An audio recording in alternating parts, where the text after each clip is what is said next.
উপকূলীয় অঞ্চল, চর অঞ্চল এবং বরেন্দ্র অঞ্চলে কাজ করছে সরকারের small holder agricultural competitiveness project. ক্ষুদ্র ও প্রান্তিক কৃষকদের আয় বৃদ্ধি, জলবায়ু সহিষ্ণু উচ্চ মূল্যের ফসল উৎপাদন এবং পুষ্টিমান নিশ্চিত করতে এ প্রকল্প বাস্তবায়িত হচ্ছে। প্রকল্পের আওতায় সোলার প্যানেলে সেচ সহায়তা প্রদান করা হচ্ছে।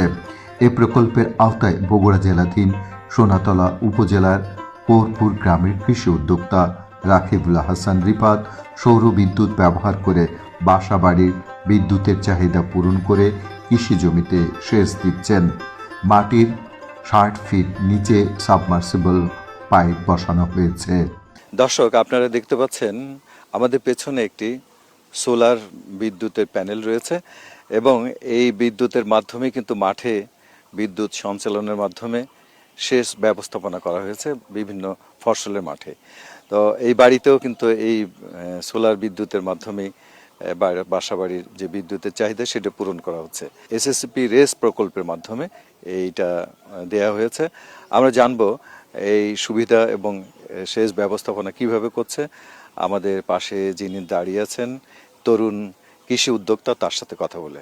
আচ্ছা, এই যে এখানে যে একটি সোলার প্যানেল দেখতে পাচ্ছি এবং আমরা মাঠেও দেখলাম যে এখানের মাধ্যমে পানি দেওয়া হচ্ছে কৃষি জমিতে। এইটার শুরুটা কিভাবে হয়েছে এবং এটা কিভাবে পেয়েছেন বিষয়টা যদি একটু বলেন। সুলতান কাকা এলাকারই, তাই আমাদের কৃষি অধিদপ্তর সোনাতলাতেই চাকরি করেন। তো ওনার মাধ্যমে জানতে পারি যে সোলার এসএসসিপি প্রজেক্টের মাধ্যমে সোলারের একটা প্রজেক্ট হচ্ছে যেটা সবজি খেতে পানি দেওয়ার জন্য। তো আমি কাকার সাথে যোগাযোগ করে পরে হচ্ছে সম্প্রসারণ কর্মকর্তা যিনি ছিলেন সোনাতলাতে, তার সাথে যোগাযোগ করে আমি একটা অ্যাপ্লিকেশন জমা দিই। সেই অ্যাপ্লিকেশন জমা দেওয়ার পরে আমি এই প্রজেক্টটাই সিলেক্ট হই। এরপরে আর কি ওনারা এসএসসিপি প্রজেক্ট থেকে ওনারা এসে কাজ শুরু করে বাসাতে। আচ্ছা, এখান থেকে আপনারা জমিতে যে সেচ দিচ্ছেন কি কি ফসল করছেন?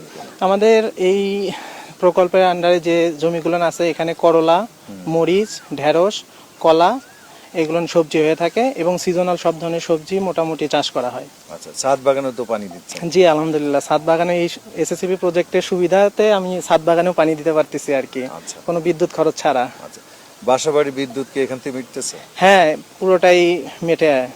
আচ্ছা, কত বছর হলো এটা? এটা 2 বছর। 2 বছর হয়েছে। জি। এটা কতদিন, এটা মানে স্থায়িত্বকাল কতদিন এটার? এটার এসএসসিপি ওনাদের কথা মতো 25 বছর বলছে। আমি আশা করতেছি 25-30 বছর চলবে। যেভাবে চলতেছে এখনো কোনো সমস্যা দেখা দেয়নি। আচ্ছা, যদি মেঘলা আকাশ থাকে তখন কি হয়? মেঘলা আকাশ থাকলেও পানি ওঠে আর কি, জমিতে পানি দেওয়া যায়, কিন্তু একদম কালো মেঘ হইলে সেদিন আর পানি দেওয়া যায় না, কিন্তু এছাড়া পানি দেওয়া যায়। বাসাবাড়ি বিদ্যুৎটা কি চলে তখন? হ্যাঁ, বাসাবাড়ি বিদ্যুৎ দিনের বেলা হচ্ছে সূর্যের আলোতেই চলে এবং রাতে 4টা ব্যাটারি আছে, সেই ব্যাটারিতে রিজার্ভ থাকে, এরপরে রাতেও বিদ্যুৎ পাওয়া যায়।